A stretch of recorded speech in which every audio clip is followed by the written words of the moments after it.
এক বোন আমাকে একটা কমেন্ট করছে, দিদিভাই আমার বয়ফ্রেন্ড আমাকে খুব কম সময় দেয়, শুধু তাই না ফোনেও আমার সাথে খুব কম কথা বলে।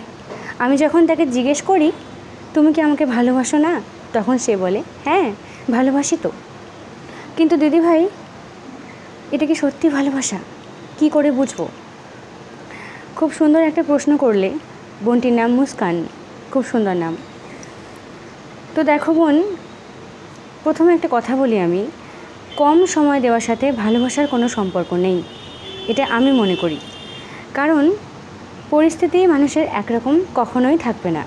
সময়ের সাথে মানুষ অনেকটা বিজি হয়ে পড়ে এবং অনেকটা চাপের মধ্যে থাকে। তো আগে তোমাকে যেমন সে সময় দিত, এখনও যে একইভাবে ওই সময়টা দিতে পারবে এটা কিন্তু নয়, এটা তোমাকে বুঝতে হবে। তবে যদি এমনটা হয় সে তোমাকে একেবারেই সময় দেয় না, কিন্তু তুমি জিজ্ঞেস করলে বলে আমি তোমাকে অনেক ভালোবাসি, তাহলে বলবো সে তোমাকে এতটুকু ভালোবাসে না, এটা নিশ্চিত হয়ে যাও। কারণ 24টা ঘন্টা কোনো মানুষ কাজ করে না, ব্যস্ত থাকে না। ভালোবাসার মানুষটার প্রতি টান থাকলে 24 ঘন্টার মধ্যে এতটুকু সময় ঠিকই বের করা যায়। এটা আপনার থেকেই আসে, বুঝলে? সে কি করছে তার একটু খোঁজ নেওয়া, এগুলো এমনি এমনি আসবে, এর জন্য আলাদা করে কোনো সময়ের প্রয়োজন হয় না। তো তোমাকে বুঝতে হবে ব্যাপারটা কি। যদি মনে করো যে সে হয়তো ব্যস্ততার কারণে আমাকে সময় দিতে পারছে না, তাহলে ঠিক আছে, ইটস ওকে, চলবে, এটা একটা সময় ঠিক হয়ে যাবে। কিন্তু যদি মনে করো যে ব্যাপারটা কিছু আলাদাই আছে, তাহলে বলবো যে তুমি যতটুকু তাকে গুরুত্ব দিতে তার থেকে কিছুটা গুরুত্ব কমিয়ে দাও। তুমি আগে তাকে যতটা গুরুত্ব দিতে তার থেকে কিছুটা গুরুত্ব কমিয়ে দাও এবং নিজেকে একটু বেশি করে গুরুত্ব দাও, নিজেকে একটু বেশি ভালোবাসা দাও, নিজের প্রতি একটু যত্নশীল হও। এবং সে যে তোমাকে সময় দিচ্ছে না বলে তুমি কষ্ট পাচ্ছ, এই ব্যাপারগুলো তার কাছে কখনোই প্রকাশ করতে যেও না, কখনো না।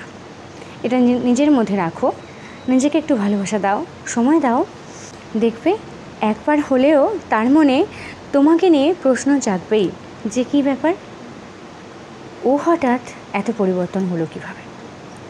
যখন এটা ভাবতে শুরু করবে না, সে তোমার প্রতি একটু হলেও গুরুত্ববান হয়ে উঠবে।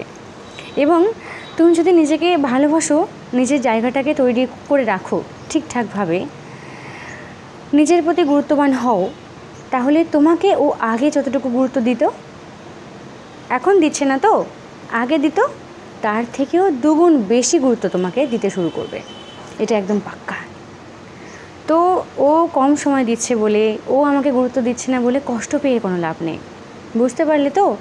একটা রিলেশনশিপে থাকতে হলে এগুলো করতে হয়, এগুলোকেই বলা হয় সাইকোলজিক্যাল ট্রিক্স। তো এগুলো একটু ফলো করো। প্রথমেই কম সময় দিচ্ছে বলে কষ্ট পেয়ে লাভ নেই, তার সাথে কথা বলো, কথা বলাটা ভীষণ দরকার একটা সম্পর্কে থাকতে হলে বা সম্পর্কটাকে ভালো রাখতে হলে। কিন্তু কষ্ট কখনো পাবে না। যদি মনে হয় তোমার প্রতি তার গুরুত্বটা কমে গেছে, তুমি নিজের প্রতি গুরুত্ব একটু বাড়িয়ে দাও, বাস দেখবে ঠিকই কাজ হবে। একটা সময় পর যখন তোমার গুরুত্বটা কতটা ছিল তার কাছে, সে বুঝতে পারবে তোমাকে আগের থেকেও অনেকটা বেশি গুরুত্ব দেবে। বাস চলো, ভালো থাকবে আর কষ্ট পেও না।